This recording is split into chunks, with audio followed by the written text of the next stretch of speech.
бұл өзінің адамгершілік қасиеттерін іс жүзінде көрсете білу. Адамның адамшылдығы оның іс-әрекетіне, басқа адамдармен қарым-қатынасынан байқалады. Басқа адамдарға мейірімді, қайырымды болу, қол ұшын созу, жәрдем беру нағыз адамның ісі. Өзің үшін, өзгелер үшін, қоршаған орта үшін, әлем үшін сезімталдық таныту, жауапкершілікті сезіну адамға парыз.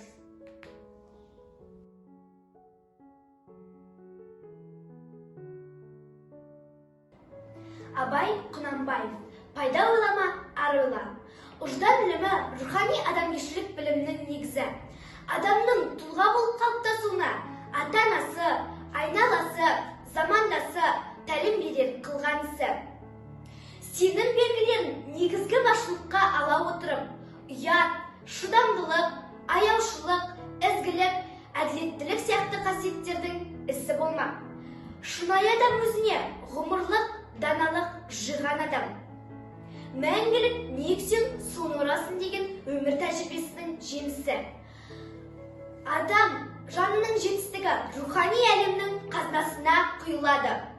Әр адам ұждан білімін оқыса, адамгершіліктің биік шыңына жете алады.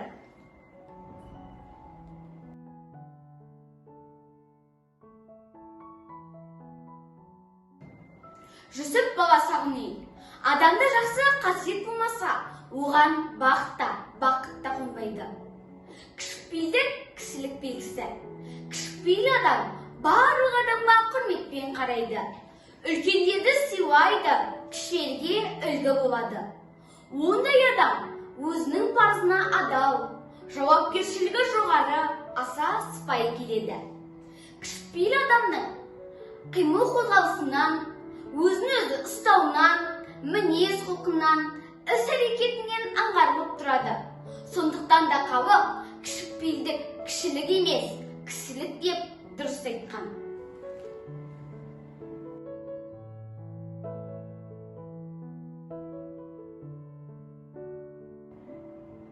Бауыржан Момышұлы. Батыл адам, батыр адам. Батылсыздық іске шамасы келмеуден нашар. Ағын су емес, тұрып қалған су бұзылады.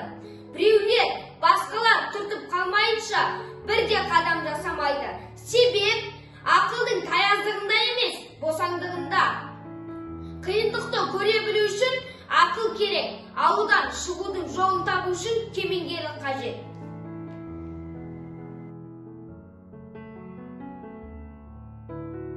Жақсы мінез құлық пен ақыл күші болып екеуі біріккенде бұлар адамшылық қасиеттері болып табылады.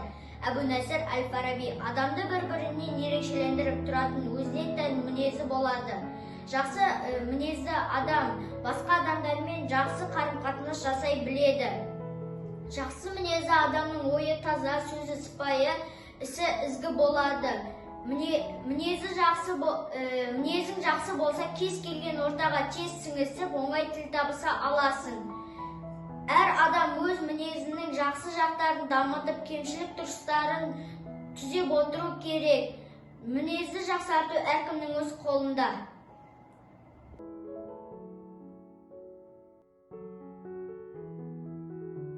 Нәрсенің сыртына қызықпа, асылы ішінде болар деген Ыбырай Алтынсарин. Адамға тән сұлулығымен қатар жан сұлулығы болады. Адамның сыртқы келбеті сұлу болған жақсы. Сұлу, ажарлы келбетті адамды көргенде көз қуанады. Адамның сыртқы сұлулығы мен ішкі сұлулығы үйлессе, нағыз сұлулық сол болмақ. Сұлулық бетте емес, жүректе деп бекер айтылмаған. Ең бастысы адамның көркіне мінезі сай болғаны дұрыс. Адамның жан сұлулығын оның даналығынан, адалдығынан, әдептілігінен, сыпайылығынан көрінеді. Нағыз сұлулық жан дүниенің сұлулығы.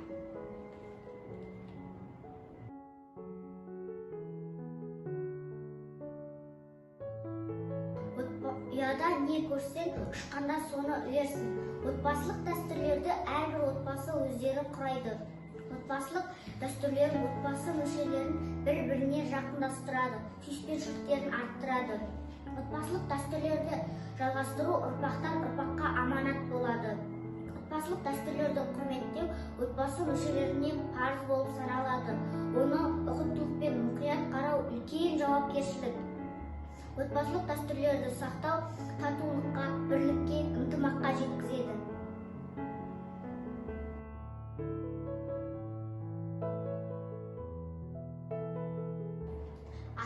Ата көрген оқ жонар, ана көрген тон пішер.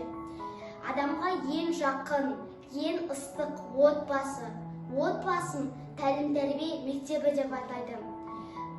Себебі адам тәрбие үлгісін алғаш рет отбасынан алады. Отбасындағы үлкендер әрдайым сүйіспеншілік пен шыдамдылық пен өмірге қажетті дүниелерді үйретуден еш жалықпайды. Ата мен әженің, әкең мен ананың айтқан ақыл кеңестеріне ықылас қойып, мұқият тыңдап, зердене тоқып, оны қолдана білу өзіне пайдалы. Отбасындағы үлкен кішінің өзара түсіністігі, сыйластығы аса маңызды.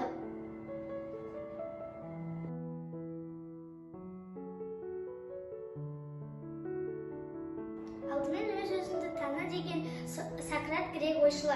Даналық адамзат баласының сан ғасырлар бойы келе жатқан рухани байлығы. Даналық сөздер ұрпақтан ұрпаққа мұра ретінде беріліп отырады.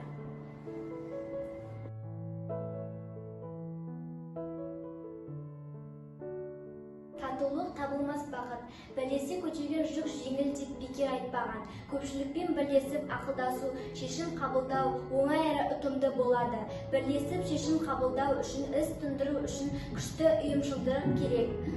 Саналы тәртіп болуы тиіс. Сонда бірлікке қол жеткізіп, табысқа кенелесіңдер. Сенімдерің арта түседі.